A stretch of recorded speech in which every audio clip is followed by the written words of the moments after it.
And welcome everybody to another episode of Strife's Sanctum. And today we're going to talk about a game that, for the first time, I've actually done on YouTube before. Other reviews have been things that I've talked about, like Final Fantasy and whatnot, that I have experience with. This is actually one that I'm actually have done on this channel. And to be fair, it was actually probably my most popular of my playthroughs on my channel thus far through the past year or so. And that is Ys VIII, Lacrimosa of Dana.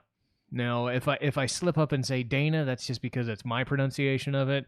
Dana is the one in the game, so I will try and go with that. Anyway, but as people know, when I played the game, I did a sort of mini review in the final episode. But again, there's only so much you can really dive into when the game's playing and you try to make an episode like go a certain amount of time. So I had like 5 minutes of a review. This is going to be a little bit more extensive and a little bit more thorough, and an exploration as to why Ys has been one of my favorite franchises over the past, I'd say, 10 years going. Even though it's been around way longer than that, it's been around 10 years since I really got into it. And I've played the most recent game too, so I can compare that as well. I am going to do a review podcast on Ys IX as well. I won't do them back to back, though. I do definitely want to talk about Ys VIII instead, because of the two. This is just so much better, it's not even funny. But, as I said in the playthroughs of Ys VIII, they throw so much in that game, but they also don't throw anything to chance. They explain as much as they can. They take time to give you characterizations for every character, whether they're, stock characterizations or cliches, or in the most cases, like, say, Dana herself, very well thought out and important to the plot. So everybody has a reason for being there. And that's important, because in a lot of games you don't have a lot of, like, why is this NPC there? Why should I care about this character? Why does this person enter my party? Nothing seems to have been left to chance when they designed this game. And they designed it way back in 2016. And again, this has been their 8th go-round. They've had other games in Ys franchise, but the guys who made it, Nihon Falcom, have actually been making Ys games since 1987. So that should tell you how long they've been at this and how long they've done a lot of, ports, re-releases, and the like. And this game actually came out for the PlayStation Vita way back in 2016.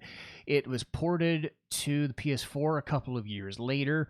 I streamed the PS4 version, and I played on YouTube. I recorded the version on YouTube from the PS4. And it's my favorite. It's not even close. I like the other games, but the depth and complexity that's in play here is really good. And for the time, I think Ys IX has changed it a little bit, because it's a little more... They use the processing power of the PS4 as opposed to the Vita, and it shows. But as far as a game, as far as a structured game and experience, this is like 2 games in one, versus what Ys IX was kind of a shell of a game and went by kind of quickly. But before I get going on Ys VIII and Ys IX, I do want to mention Ys versus Trails, because I know if somebody wants to...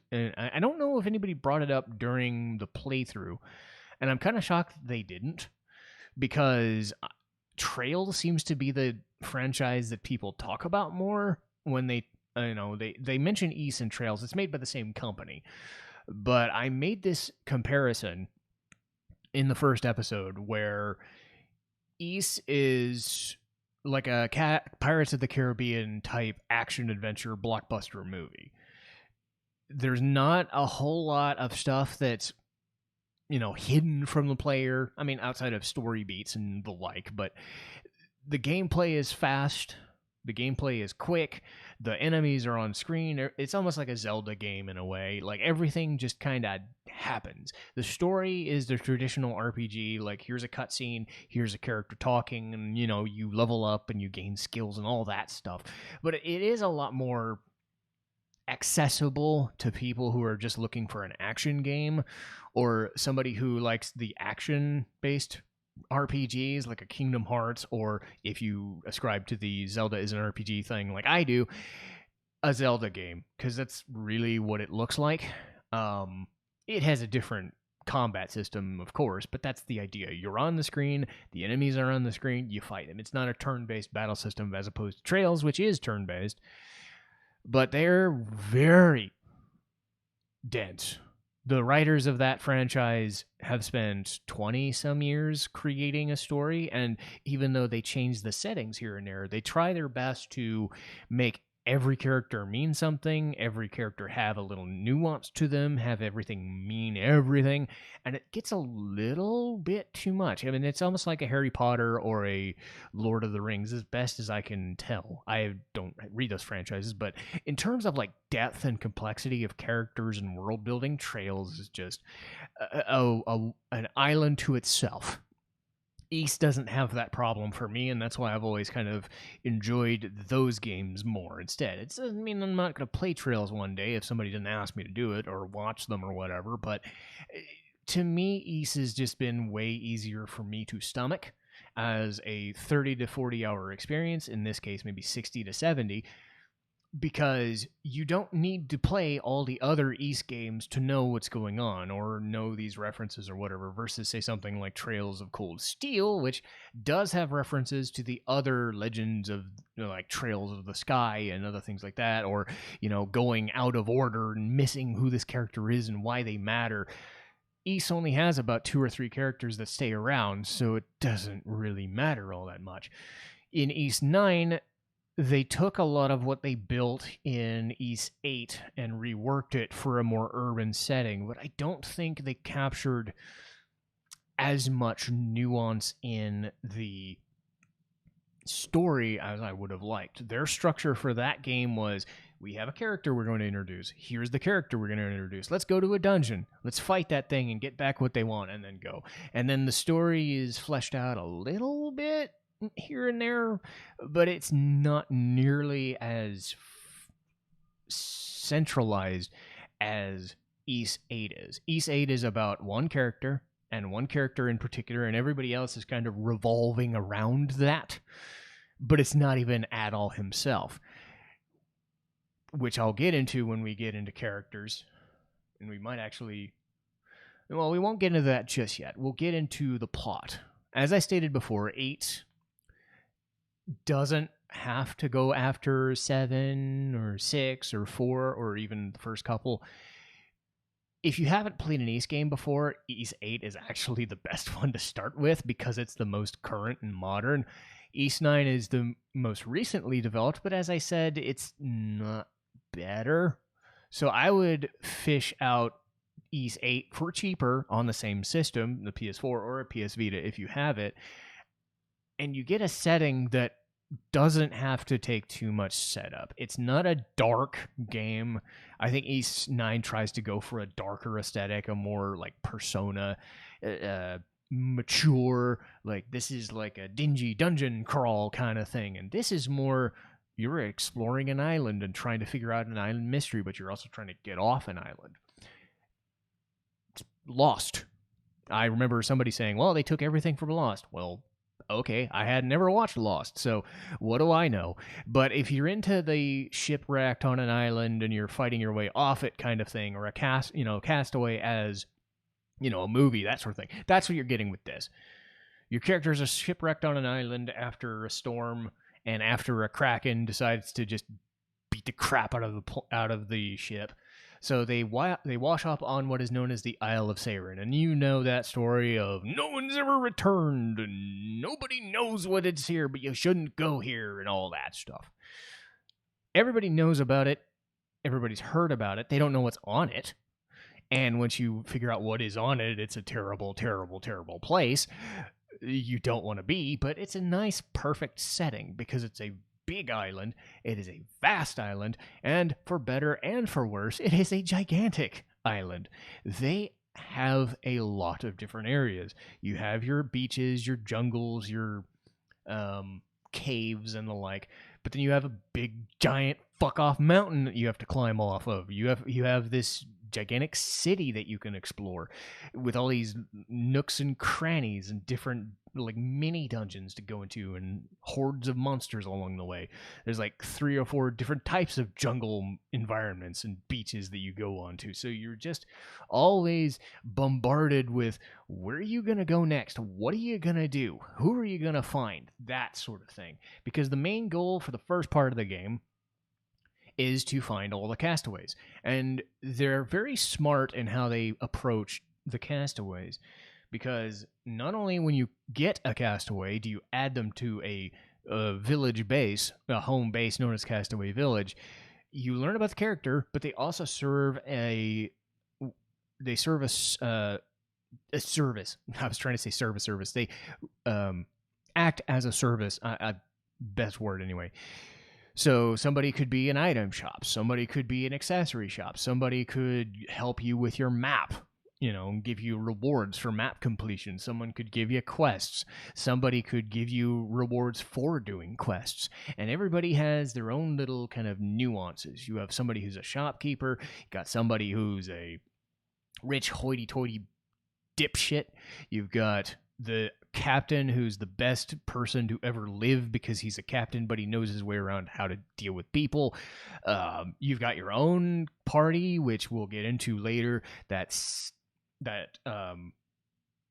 fit into the castaways. I think there's 24 castaways in total, and they're dotted around the map throughout the entire game, and almost until the actual end of the game, this 50 to 60 hour journey, you're still getting castaways near the end. A lot of them show up early, sure, but the game is smart in that they lock off certain areas depending on how many castaways you get. So there's always going to be a new item, a new area, a new treasure, a new castaway to find, because you're looking for a castaway, or you're looking to explore the island because you're trying to get off the island. So there's a crafting system in the game, and characters that you find can help you build new items out of the materials that you find. So yeah, crafting systems happen in a lot of games, but there's no currency. It's all, what items do you have on hand? Can you build a new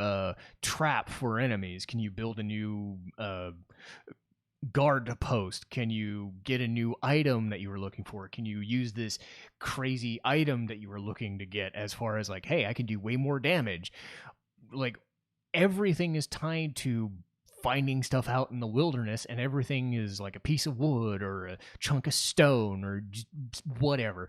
And whether it's a quest or whether it's an item that you need to progress, you're always in that search for new things. And that's why having so many different areas is actually a benefit, because you have all these new items that you're getting to. So you're constantly fed rewards for completing the game.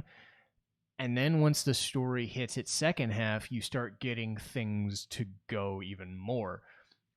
While you're finding castaways and exploring the island in the beginning, say 10 to 15 hours of the game, Adal, the main character, has these dreams, and he ends up getting these visions of this character, this mysterious character you don't know. And it's actually the character in the bumper screen there on the Ys logo.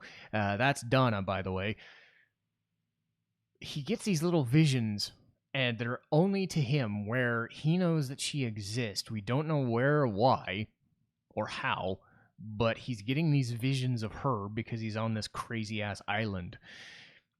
And she has her own mission that she goes through, but they're dotted enough early on in the game that they don't intrude. But you know that the game is leading you to know and care.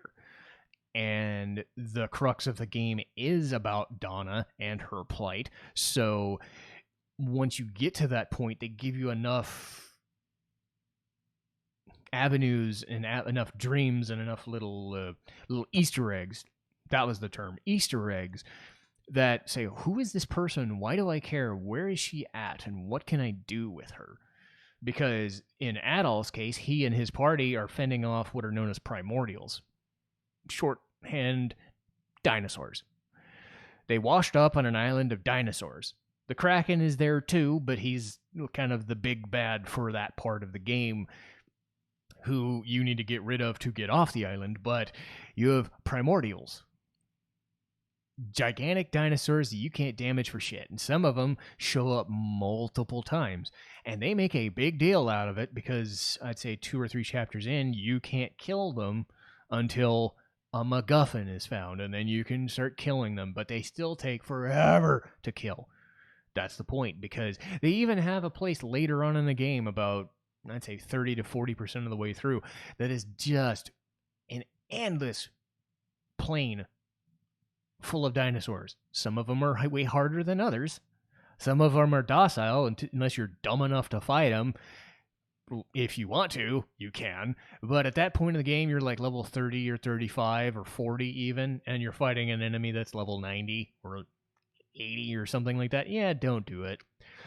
So my playthrough was just me just rolling my character away from all the damage until I ran off into a safe location. Because I didn't want to spend an hour fighting dinosaurs all day. So the dinosaurs are dotted all over the map, and they are vicious and they are mean motherfuckers. So Adol and his party has to contend with getting off the island, fending off these gigantic monsters, and figuring out this mystery of Donna. And then, little way through chapter 2, you have this crazy serial killer thing going on. I won't spoil who the character is, but their name as a villain is the Nameless Ripper.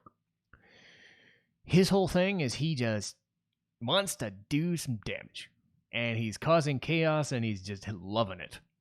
So he puts these, he strikes a person in the party, and then puts a note covered in blood on a wall, right? And he says, "You're next, and I'm gonna get you," and all that stuff. So you have this little mystery. It's honestly doesn't take all that long, but for that, say, hour or 2 hours where you're trying to figure out that mystery, because you're adding on the mystery of Donna, you're adding on these dinosaurs, and now you have to deal with a serial murder. It's like, ew. It's like, who's gonna be the one? And then you find it out, and it's actually a pretty cool sequence. After that point is when Donna herself comes into view, and what ends up happening is time travel shenanigans. So Donna is a member of the race of people who live on the Isle of Seiren, known as Eternians, and they were actually descended from the dinosaur people. Don't ask me how. These reptilian bird-like dinosaur things ended up breeding humans. I don't get it. But for all intents and purposes, they existed way before the game started. Donna exists, but because she has a power as a maiden, think of a druid from D&D and a cleric from D&D mixed together. So godlike beings and godlike powers from nature. And you can kind of get the sense of how she is able to do all this divination shit. But she's also like this crazy swordswoman too. So it's just like, oh god, she can fight like the best of them. So she's a really good character. And it helps because she's nice and a bit of a dummy, but she's earnest and she's just nice and likable. So she figures out in her time that Adol, in a period she doesn't understand, is stuck. So her job as the maiden in her time is to help Eternia prosper. But she knows that Adol is struggling in his time. So she finds ways to communicate with him somehow. And through weird shenanigans that happen throughout the next, say, 5 or 10 hours after the Nameless Ripper incident, you start realizing that Donna can actually show up in both her time as a character, so you get to use her by herself, which is an interesting concept in and of itself, and then in the party proper later on until the end of the game. So the goal for the remainder of the game is to not only get off the island by defeating this Okeanis Kraken dude who wrecked our ship, so he's got stuff coming to him. You're helping Donna figure out why her time frame is so fucked up, why things are fucked up in the future, which is now Adol's present, and they don't overdo the time travel mechanics. They do it where they change things in the past, so things are changed in the future. They don't have the people going back into the past and you can't see all your other stuff, or if you see this person, then you can't change it's not Back to the Future. They don't even do like what Avengers Endgame would. They keep it as simple as possible. Donna does stuff in the past so that you can get new items or new progression in the future, whether you're using her or you're using the party. She also has her separate storyline in the past with their own characters, and that is its own mini dungeon, which is its own problem. But I found it to be very exciting near the end because you get to talk to this character who ends up being the major secret boss of the whole game, and it was what the fuck was it, 45 minutes fight or something like that. I think the episode was like 45 minutes, but 20 or 30 of it was the fight and me surviving that fight, and it was not fun. So yes, if you do want to do a lot of completion, or if you're looking for Ys VIII as a completion, you're in for a doozy of a 100% run. I got as close to 100%ing as I could, and it took me about 70 hours. And this is because I knew the game backwards and forwards a couple of times. Imagine playing it new and trying to experience it, but you get so much out of it that it's totally worth your time. Let's see here. So, let's talk about these characters. I've made a big deal out of them. Why are the characters so good? Well, one of them really isn't, because he's the main character in name only. His name is Adol Christian, and he's the character that you always play as in Ys games. But he suffers a lot from the I'm a silent protagonist. You know my thoughts. If you've watched any of my playthroughs of, say, Persona Now or Ys or Breath of Fire, they had silent protagonists, and I have had things to say about silent protagonists in general. So he's another one of those. If you've seen Link or you've seen Chrono, you've seen Adol. He's nice. He loves adventure. He loves fighting. He's the guy. He's there because he's the guy that is Ys, I guess. I don't know. I don't really think of him as a main character. I think of him as a means to an end, to do the thing, to use a sword and slash a dude. That's his job.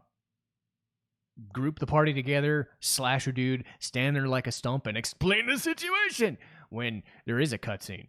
Because he doesn't talk to himself. They even give him like a line of dialogue in the game as like this battle cry. I'm like, you couldn't have given him a character? Like, you have a voice actor ready-made for him. Why do you not give him a story? Ys IX is even worse because they give him like narration at the beginning of the game and a few more sequences, and it's just like, just make him a character already. I know what he is, but you make him a character. The self-insert doesn't work for me. So, at his side is a guy named Dogi. Dogi was in several other games, whether he was a playable character or just a side NPC. He's been Adol's friend or rival, mostly friend, and even party member sometimes. His job is to punch and to stand there and wait for stuff to punch. He's the big burly dude to Adol's lanky swordsman guy. So Dogi acts as a party surrogate in the Castaway village, and in this game, since he's not a character to use, he's more of a dialogue dispenser and side quest giver and stuff like that. It's been disappointing because you've used him in other games, but it's fine that they keep using him as the secondary character, the secondary main character, I guess, because Adol's the one you actually control. It is nice that they keep Dogi around, even though in this game and others, he's just there just to be your friend. But that's fine. I've spoken of Donna Eclusia so much, and I'm so happy to talk about her some more. I've said it before, and she's a swordsman that uses 2 swords, and she spins around and she does crazy acrobatic swords attacks, and she uses a lot of ice attacks for damage. She's just a thrill to use. Adol is pretty well rounded, and Donna is pretty well rounded too, but the fact that they have this like flurry of like blades and ice and stuff going on the screen whenever she's fighting, it's really nice. In her own timeline, she actually gets to use separate skills. So because she's by herself, not only does she get the multiple swordsmanship trick, she gets to do stuff like when she gets a new skill to fight a boss, it'll be this like gigantic tree trunk of a club. And for people who are a fan of those slower, beefier attacks, like that's what she does. She'll just use this attack pattern and just wreck face and break an enemy down in short order. Or you can do a more offensive and, you know, evasive kind of attack style where you use these like lightning daggers, or it's more like a gun actually. It's like these little like pew pew pew attacks, you know, and you're just kind of like careening across the screen, almost like Magus from Chrono Trigger. Not even you're hovering over the screen. You're not even running around. So she gets to act in 3 separate attack styles in her past life to compensate for the fact that you have 3 characters in the modern era. In the modern era, she acts as Adol's double. So where if you don't need Adol in the party, you can switch him out for Donna, which is what I would do all the time, and have her use her swords and do that sort of attack. You also have another female character known as Laxia Von Roswell. Her main job is to be the, what do they call it, tsundere? You know, those types of characters who make a big fuss but are actually like really soft-hearted but don't want to show it, you know, that sort of trope. It's really dumb, but she plays it really well. She's Adol's second in command basically until Donna shows up, so she's the second character you get in the party, and they make a annoying fan servicey thing about it. I'll go over that when I go over the cons of the game. There's a lot of fan service, and Laxia gets a lot of the brunt of it. So if you're not a fan of the fan servicey moments, Laxia gets shelled out a lot, which is annoying. But as a character, she's nice. She knows what the primordials even are, because the rest of the party doesn't know that there are dinosaurs on it. So she's smart. She's a noble woman, so she's got that like noble background that explains why she's a bit of a bitch sometimes. But you need that in this party, that go get 'em attitude, and she's very just straightforward and be like, I'm not going to run away from you. I don't want to do this, but I'm going to because I have to, because it would be a shame if I disgraced my family. Her whole job is to not be a disgrace to her family, who has fallen on hard times, and she wants to get off the island and rebuild her family's image. And knowing what I know about her, and knowing how forceful of a character she is, and how she changes in the game, I could see that happening. So she's one of my favorite characters as well. She's the character I like to use alongside Donna. Next in the lineup is Sahad Nautilus. He's just the big burly fisherman dude. He sounds like a fisherman. He fights like a fisherman. If you ever saw Final Fantasy VIII and Ward from the Laguna sections, think that type of guy, but more of a prude, crude, you know, fart humor, jovial guy, just makes a joke out of everything and gets drunk and all that shit. You know, there's not much to him, but, you know, he's a nice big burly dude if you want to do the nice big burly attack things. Because the benefit of the battle system, and we'll go over that later, is that you can do a little bit of everything with that battle system. So you get this big, burly, beefy fisherman dude to balance out Adal not really doing much but being a swordsman. You've got Laxia, who's the she does not like this guy at all because he farts and spews, curse words and stuff like you would expect a sailor and a fisherman to do. So he's the third character you get in the party. Again, I mentioned Donna before. She shows up later in the game, so even though she's the main character, she's not a party member until everybody else shows up. Next up is Hamel Tribaldo. He's played as a straight man, and a mysterious straight man who is there to do a job. He's there to be a transporter. A transporter, according to him, is a man who is a professional. You fit a schedule, you do a thing, you don't waste bullets on things you don't want to waste on, or you kill the things that you have to get your job done. And yet he's a juggler. He loves soap. He loves being clean and cleanly, and he's played for comic relief when you get him to talk. If he doesn't talk, he doesn't do much. He's there to be the guy who you can bounce off of to do fun stuff every once in a while, but in the subtle.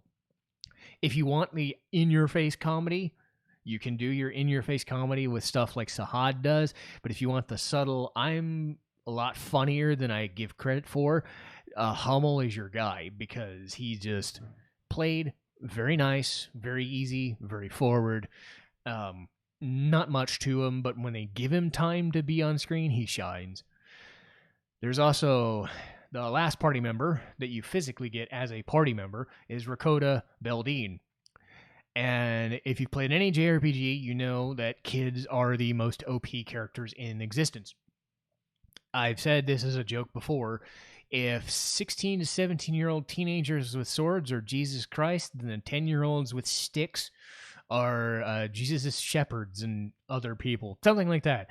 Because it's just like, for some reason, 10 to 12-year-old kids, and especially girls, seem to be way better at fighting than these hardened veteran people with years of fighting experience. So she's a bit of a feral girl, and she fights with these like bongo stick things, like maracas looking things, and they're on these chains that just do these crazy combos. She doesn't have a lot of HP, but she's the fastest party member. She's just a thrill to use. I'm a fan of the faster characters, and it helps that you've got this girl who is just like, what is that? What is that stuff? I want to see all that stuff. She's curious to a fault. So she joins the party because she's the nice girl, but she's also like, I want to see everything. It's like, everything is awesome. That sort of thing. And it might grate on your nerves, but the way they present her in the game is subtle enough that it's just like, she's just great. Because you know that she's one of the fun characters to use. And I am a big fan of using Donna, Laxia, and Ricotta more than the other people, just because I like their characters more. But again, they give you 6 characters that are viable. You can use them all, and you should use them all, because of the battle system being the way it is. And then you have your castaways. As stated, they can range from sailors on the Lombardia, the ship that was sunk, to people who will cook stuff for you, a couple of nobles, artists, painters, other commanders, commanding officers, medics, just any type of person with any type of skill you can think of probably was on that ship and was stuck on the island. So your job is to find them all and have them help you beat this game and get off the island. So they will join you here and there as NPCs in Castaway Village. They are not actually party members, but they will help you in spots with little skill sets and little quests and things that you do around, because there's always going to be quests that you can do in between your forays into the search for items to build a ship to get the fuck off the island, and then later on to figure out what's going on with Donna.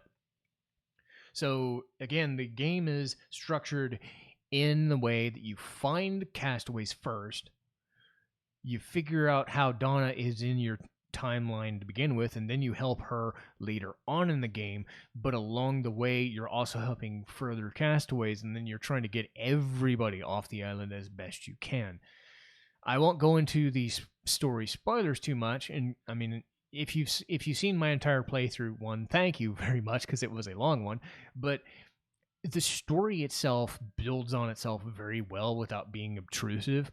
So I think all the characters play their parts very well and are very fun to use. So it's just a thrill. 1 second while I get some water.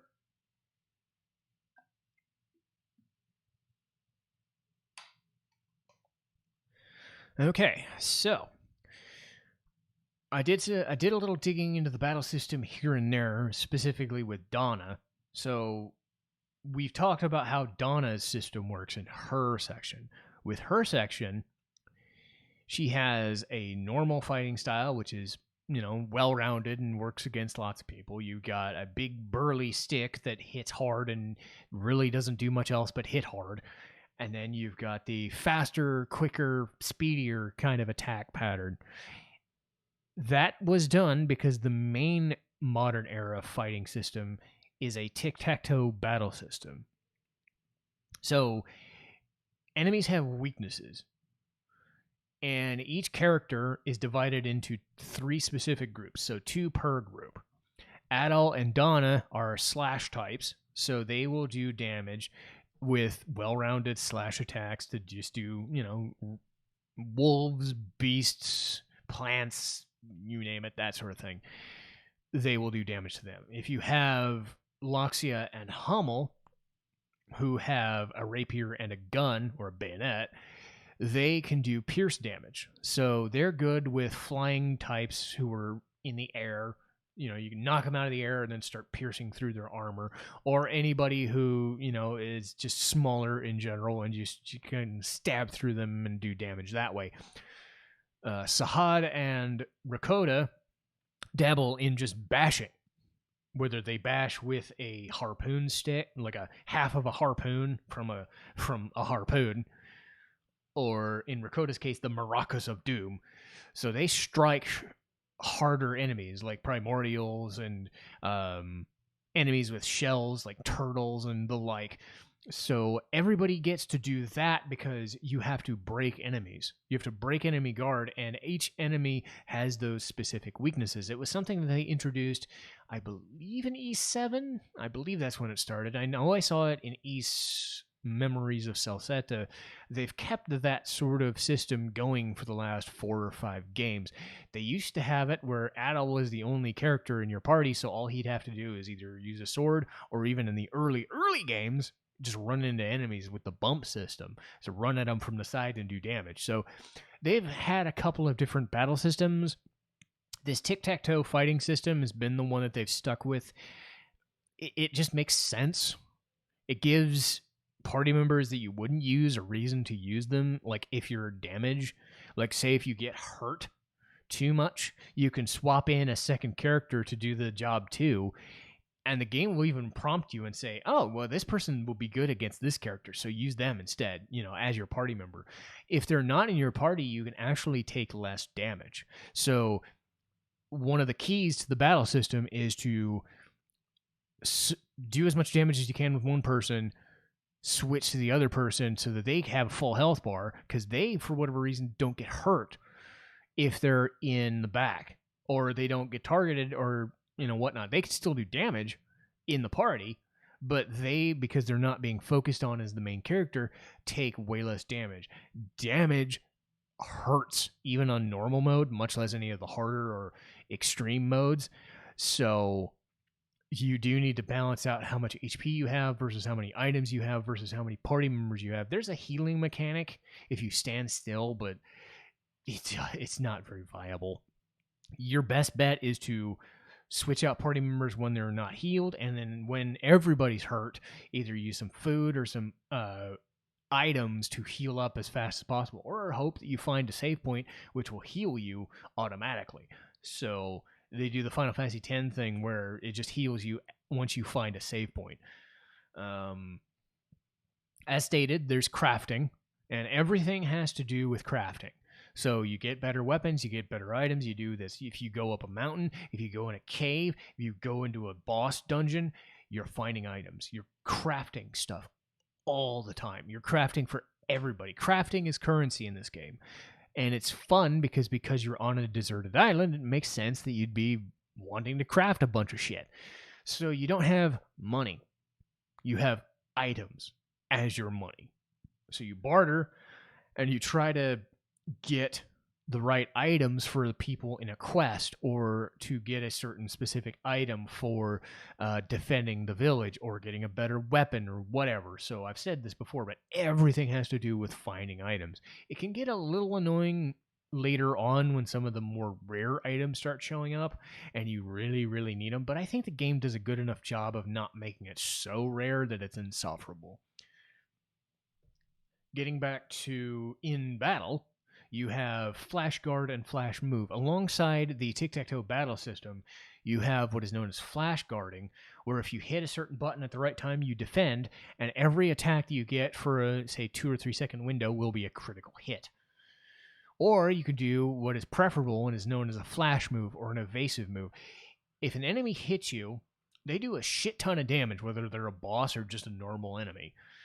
Not insurmountable, but enough that if you do get hit enough, it just adds up really quick. So, if you're able to do what's known as a flash move, apologies if you heard a siren. I don't think you would hear a siren in the background, but I did hear a police car just now. So, gee, thanks.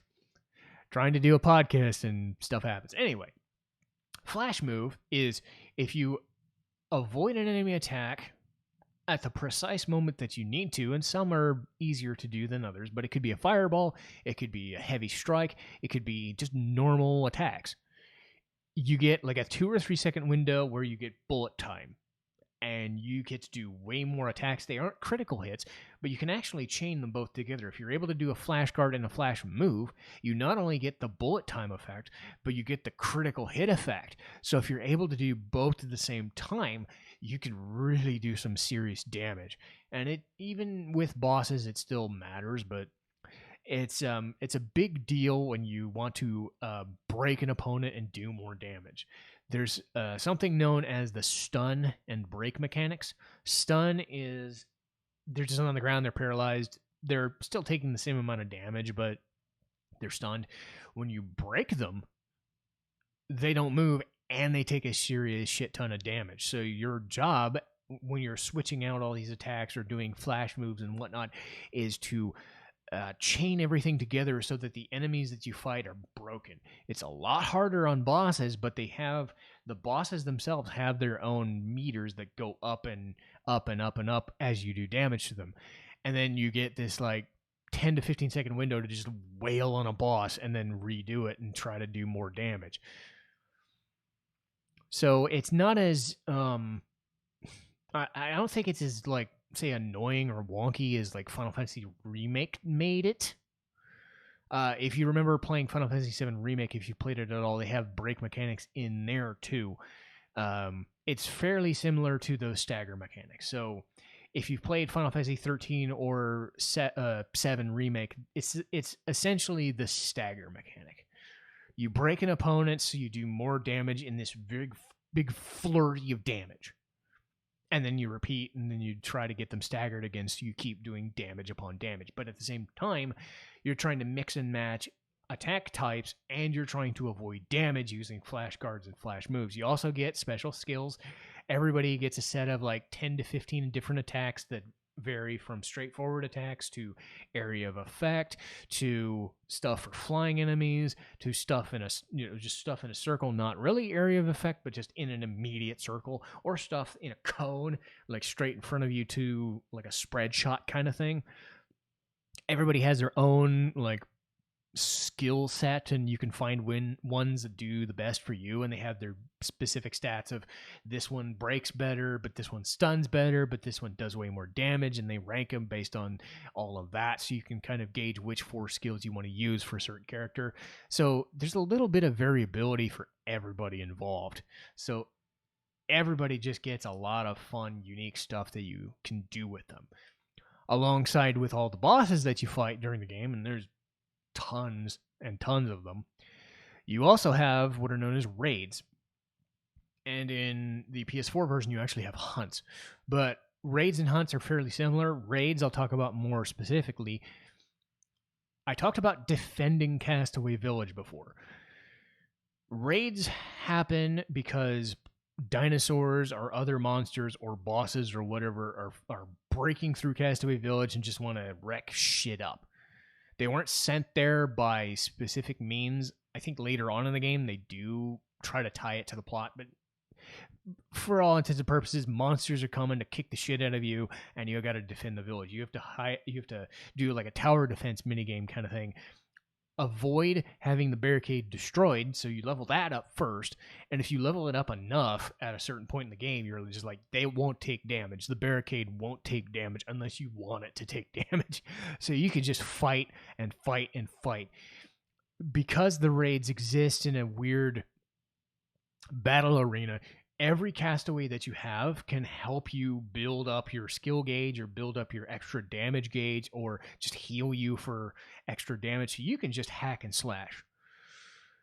Certain parts of the arenas, you fight the enemies there, then you jump around and you fight them in there. Sometimes they ambush the barricade and you have to fight them over there. They're all enemies you fought before, and they're tiered to a certain level in the game, like a level cap, but they're easier fights than the fights that you would have against bosses or against normal enemies otherwise, because you get to do so much more damage or have so many more skill points to use. So you can go all out and do a lot of damage to a lot of things in a big hurry. It was a mechanic that they added in Ys IX later on. I think that's fairly similar, and it's not really changed.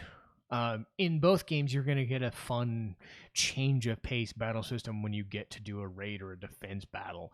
So they've added a couple other ones to Ys IX, but in general, the idea is there's a shit ton of enemies coming, and you got to beat the crap out of all of them. So raids are probably the best part of the game when it comes to the battle system, because you can just let loose and mash buttons.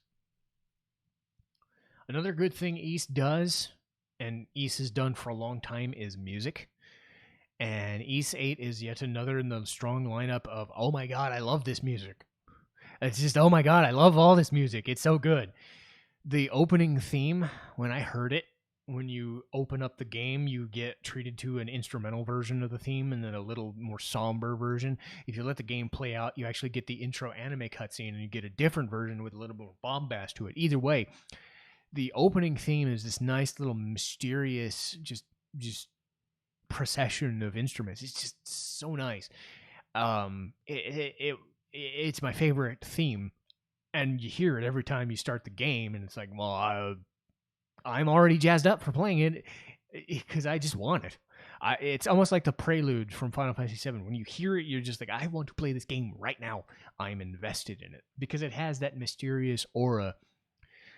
And it plays itself out throughout the game as well, too, in certain spots. So you get treated to that theme, too. Another theme is the Castaway Village, known as the Drifting Village. So the song is entitled The Drifting Village. That is the song you're probably going to hear more than anything else because you're going to be in Castaway Village quite a bit. But it's a nice, subtle, just soft tune. It's a jovial, like, peaceful, like, we're here in safety, we can talk to our friends and our allies, we can go about what's going on in the plot, we don't have to fight anybody. It's the rest. It's the town theme, for better or worse, and it is a nice theme.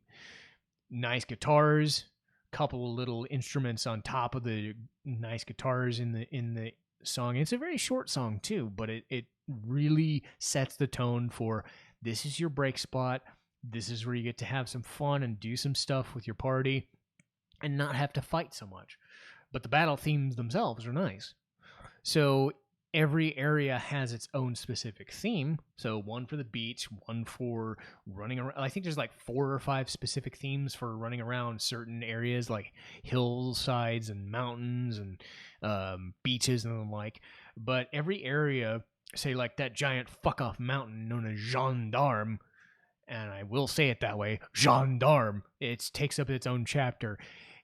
It has its own theme. A certain couple of caves have their own theme. A tower in the middle of Dana's Eternian quest has its own theme. So every area, in most cases, has their own theme associated with it. But because you're not fighting in a turn-based battle arena, you don't have fighting themes per se. What you have instead are boss themes.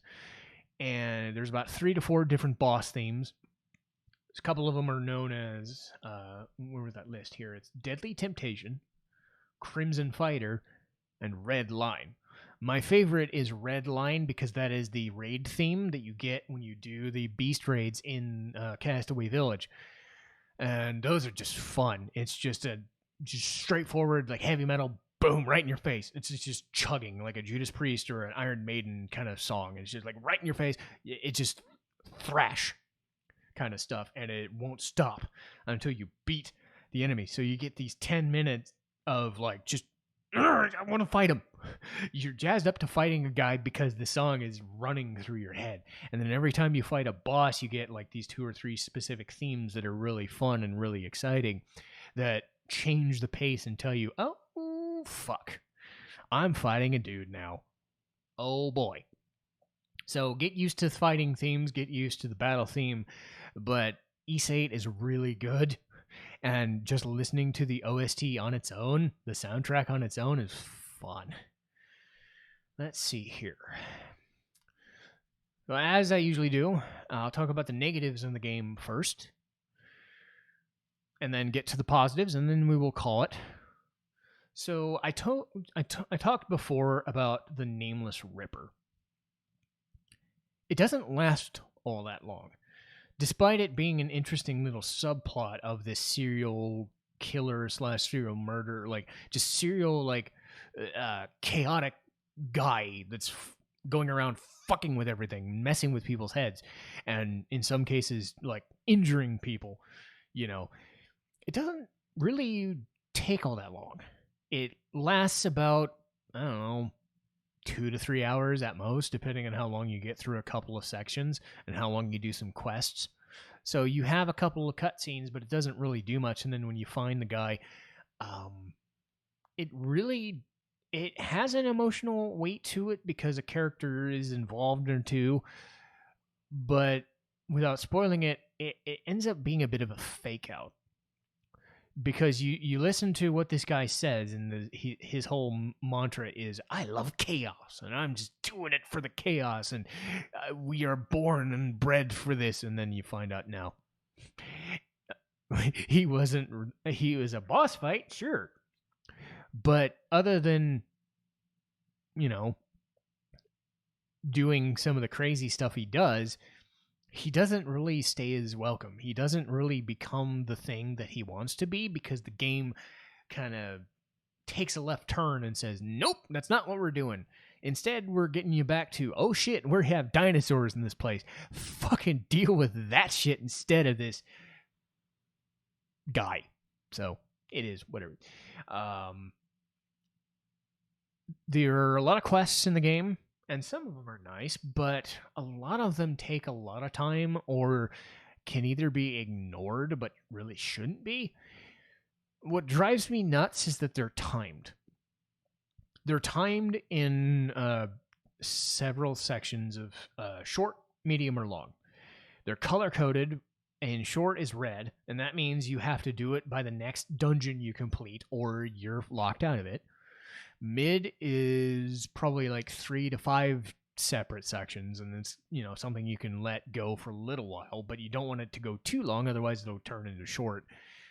Or you have the super long ones, and they're fine because you can wait for an entire chapter or two to bother with them if you want. You can save it for like end of the game segments with raids at night, which are variations on raids, but you have like harder enemies at night because you're, have lower visibility, that sort of thing.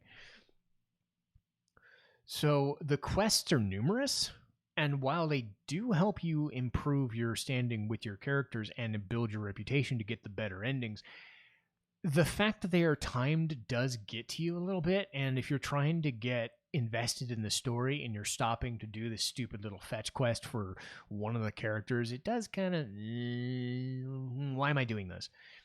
Because everything is tied to building your reputation and getting to that true ending, you still need to do it, and it would help you to do the quest because you get benefits for doing everything.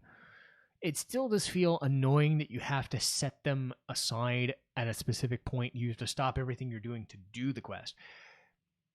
They're not mandatory, but they might as well be. That's the issue, is that they're not mandatory, but they're highly suggested that you do them and get them done before the timer runs out. And it really kind of messes with your exploration of the island if you're trying to do something and you're invested in the story instead. And because there's so many areas, some of them don't feel all that important or end up not really mattering to the plot. All of the Dana's Eternian sections, yeah, they matter. They matter a lot. But I said before, there's like 2 or 3 different jungles. There's 2 or 3 different planes, and like the planes with the dinosaur I get because you're showing off like 50 dinosaurs in the same fucking part of the building, part of the arena, because it's divided into like 5 sections, and this section has like 10 or 15 enemies, and the other one has 10, all of them are hard-ass enemies. Or you got Gendarme, which is this giant fuck-off mountain, because it is, and it's a boss that's annoying, so it stands as a big set piece. It's like, I get that. I get having those. What I don't understand is you have a jungle, then you have another jungle, then you have maybe a 3rd or 4th different type of jungle later. You have a pirate ship area, which is solely to build a character who doesn't really amount to anything to the plot. It's more to give Sahad a bit of a character and a bit of a story background, but given that most of the characters are developed via their side developments or just in the story, you don't really get anything out of that. So it just feels like, oh, they added a ghost ship section to add a ghost ship to get some undead guys. It turns out later that some of the items you get in there can help you find items to do other things. Like you get these like skills in while you're exploring to double jump or to kill undead guys or to breathe underwater and stuff like, and that's fine. But when you're talking about a game that already takes 70 to 75 hours to complete, you're giving us a fucking ghost ship just because every other game has a ghost ship. It's a cool section, but then it feels kind of padding for no real purpose other than, let's just do a pirate ship section because pirates are funny. I don't hate it in general. I hate that it adds to the game when you don't really need to. But I do give them at least credit for adding that in there because they give you so much to build the game around. I said before that this game is 2 games in one. You have Donna's story, which takes up the second half of the game, and then the first half of the game is the Castaways. And tying the Castaways to all of the crafting stuff that you have to do, all the items that you have to build, all the necessary components for the raids, like killing a boss so you get a better set of weaponry to go to the next chapter, that sort of thing. All of those things build and feed off each other. So even though it's 2 stories in one, you feed off going to these places. And even though I said that there's too many places, the game does a good job of sectioning them off so it doesn't feel overwhelming. It's not an open world in the sense that you can go anywhere at any time. You're going to be blocked off of certain areas until you can get a castaway or until you get a certain item like a double jump, or you can kill enemies that are undead, things of that. So they were smart in how they built everything to make sense. and to give the Castaways their own time and their own uniqueness to what they can offer to the characters so that they can help you out of a jam when you need to build a certain item. But really, this game is about Donna. And whether you like this game or you don't like this game is whether you like Donna or her story or her arc, because she is the main character. What happens to her in Eternia is the crux of the story and the mystery surrounding the Isle of Saren, much more than getting off the island. Because you could have just done the Castaway Village stuff. You could have just had, we're going to fight the Kraken and we're going to beat the dude and we're going to do that. But they added in Donna and her whole mystery as to why this happened. And then, like, oh my God, what is all this, like, God stuff and, like, divination stuff and time travel and all this stuff. So you get this just secondary purpose when you're done with all this crafting and all this survival game stuff. And whether you like this game or not will be dependent on how Donna is received by you as a character. I like her a lot because she knows that she has a weight and a mission in both timelines. So she fights in both timelines and she figures out, well, why is Eternia going wrong? Or what can I do to save it? Or what can I do to avoid being labeled as a heretic? Or whatever, you know, because people might say, well, you're doing it all wrong. You're not saving us or whatever, you know. So she fights that battle, but she does it from an earnest mindset. She does it from, she has to do it. She's driven to do it. She's determined to do it. But she's not snarky about it. She's not goofy about it. But she's not, like, the hero of time and can do every single thing. She has her faults. She's a bit of a goof. She's a bit oblivious. But she's played straight and she's played like a cheerful person when she has to. When she's downcast and, like, not sure of herself, she has the party to fall back on when she needs to get back on her horse and says, I'm going to keep doing this. So she has her moments of vulnerability, but she's reliant on the party, and the party relies on her as the pillar of the party to do everything, but also understand her place in both timelines and what it ends up all meaning at the end. The game revolves around her so much that how you end up perceiving the game is, again, tied to all of its disparate elements, but how Donna as the character binds them all together. And I really liked her as a character, and she's probably my favorite character in all of Ys history. And I remember a poll that a Japanese site did. Adol was number one because he was the number one guy in the number one franchise, but couple spots down, you had a couple of Trails guys, like the main Trails of Cold Steel guy, Reen, I think is his name. And then a couple other people. Then you had Donna at like number 4.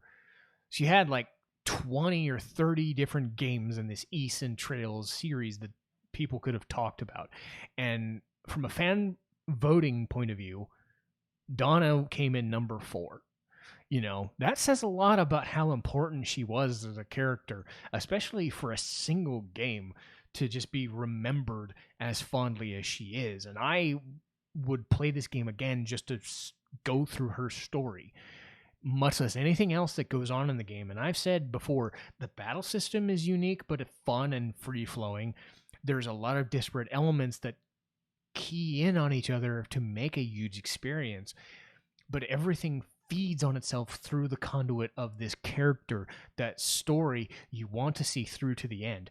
Everybody drops what they're doing after they beat this Kraken dude to finish her arc, because it's not over yet. The game tells you flat out, we're not done until you get Donna to where she needs to be, and the resolution to which is insane, but in a good way. And nothing kind of comes out of nowhere, per se, but it's still a weird, mysterious ride. And that's why Ys VIII is my favorite of the franchise. I know Ys IX was the most recent one to come out, but it leaves a lot to be desired, because Ys VIII perfected the gameplay. It perfected how the characters and the NPCs can feed off each other and feel like they're all in this together rather than just people you gotta talk to. How everything matters, how crafting items actually makes sense in a game space, how being shipwrecked on an island makes crafting actually essential to the plot rather than a nuisance. And then the characters being so likable gives you a reason to want to keep going and seeing more of their story. Are they the best characters on the planet? Probably not. But some of them have a lot to discover about them and are played very well in this just gigantic experience. So if you have a good 60 to 70 hours that you're willing to spare, you're not going to find many better games than Ys VIII. Otherwise, you could just watch my version and cut down on the time. Yeah, that was pretty cheap, I know. But still, I am really grateful that I played this game on both Twitch and YouTube. I can always go back to them and just be fond of the memories that I had of playing those games, and just even talking about it again was a fun experience. But that'll do it for me as far as this week on Strife's Sanctum. Next week, we're going to be doing an anime review of Mushi-Shi, a Japanese folklore-style anime with a bit of a darker edge to it, a more mysterious vibe to it. And then in a couple weeks, I'm hoping to have my first guest. Hoping, we'll see if that works out. We've had a couple of guests. We've had to, smooth things over and talk through. They've just said, hey, we can't do them right now. We'll get to Tales of Berseria and Super Mario RPG at a later date. But if we are able to meet up, the guest I have lined up will talk with me about Super Mario RPG, Super Mario's 1, 2, 3, and World. You can see why I was confused. I had one guest lined up for Super Mario RPG and then another lined up for the platformers. But I think Super Mario 1, 2, 3, and World are a good kind of change of pace. I've done a lot of RPGs, or I've done a lot of RPG adjacent material and a lot of anime stuff. It will be nice to change it up and go into that really old school, really retro, like everybody's played Mario. Or at least everybody in my generation, because that's what we grew up with. We had no choice. If we played in a Nintendo or a Super Nintendo, we had Mario. We had Mario World. We had Super Mario 3. So I think it's very viable, even though I tend to focus on RPGs, to go back and, talk about those games like Super Mario or Link and Zelda or Donkey Kong Country, and give them the praise that they deserve, because they're staples of the video game industry. So that will be in a couple weeks, and then we'll see where the schedule goes from there. So it's Mushi-Shi next week, then Super Mario's 1, 2, 3, and World with a guest in 2 weeks, and we'll go from there. But I'm getting way more comfortable with these podcasts the more I do them, and I hope it's coming across very well in how I'm speaking and how I'm interacting.